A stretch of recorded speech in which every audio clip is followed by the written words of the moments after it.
Love and Death, episode 6, titled The Big Top, and this episode I found to be, here's the thing, this is a really well done show, and this is a really well done episode of television, but the thing is about this, is it does feel like, knowing this is the second last episode of the show, that it does feel like this is a part 1 finale, because we're at the trial, and all we need to know is now, okay, does Candy get arrested? Well, she does get arrested, but does Candy go to jail? Does she not? What really happened? So, what happened to all the other, the friends and the church and, Pat and Alan, what's the aftermath over that? And which can probably easily be done in in 5-10 minutes.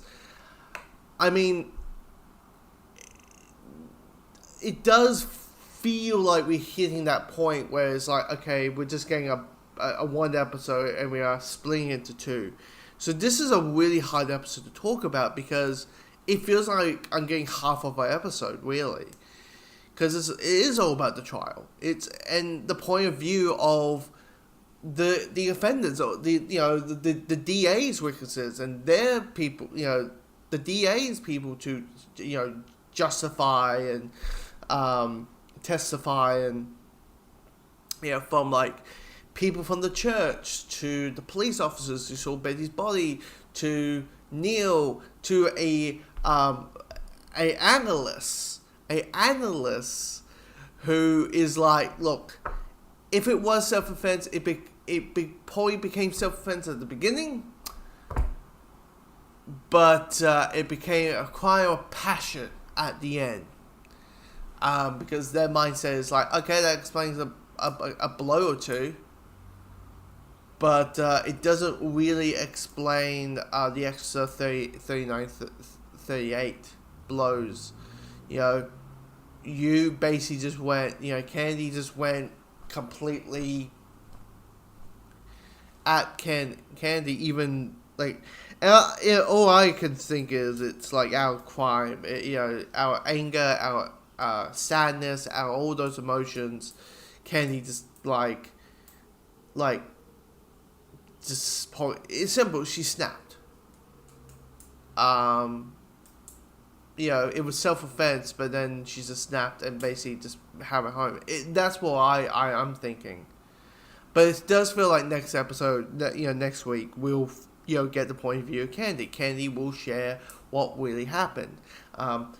Even though it's 10 minutes, because she's getting her nerves, she's taking Xanax to calm her nerves, and it's making her very drowsy and not human, and her lawyer is like, you need to stop taking those Xanax, you really need to take those Xanax, you need to stop doing that, you really need to stop doing that, because right now, they're pitching you as this monstrous, a monstrous person who wanted to kill her best friend so she could still have her husband. And right now, you're showing no emotions. You need to show that you're human. And the weird thing about Candy is, Candy sometimes, will do what she's told, but then doesn't do what she's told. If that makes sense. She'll basically say, she'll she won't talk about the case towards her husband, to Pat, which I always feel bad for Pat, because he wants to stand by your spouse, he wants to be by his side, but by his side, but the judge and the lawyers are like, no, that we don't want to ruffle any feathers, we don't want to have the jury feel involved. Basically, make it as biased as you can, and the only thing that the jury is going to have is the evidence and then what will be thrown towards them. And you can tell the judge is upped, Candy's lawyer's ass. You just know, because it's like, oh, I'm the judge and you don't like me, so I'll make your life a little bit difficult. You keep calling me a fat fuck. Well, fuck you. Candy, you're not gonna we're not going to have the next day.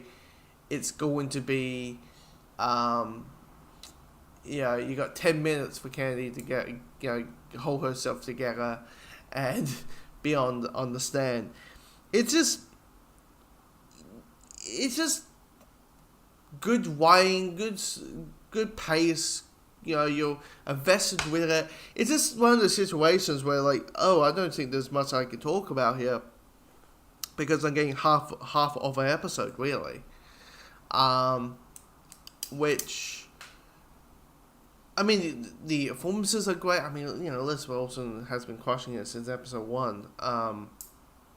She's going to get some Emmys for sure, at least a couple of Emmy nominations. But, it's just, it's good. But, we got one more episode to go, and my guess we'll see what really happened on that day.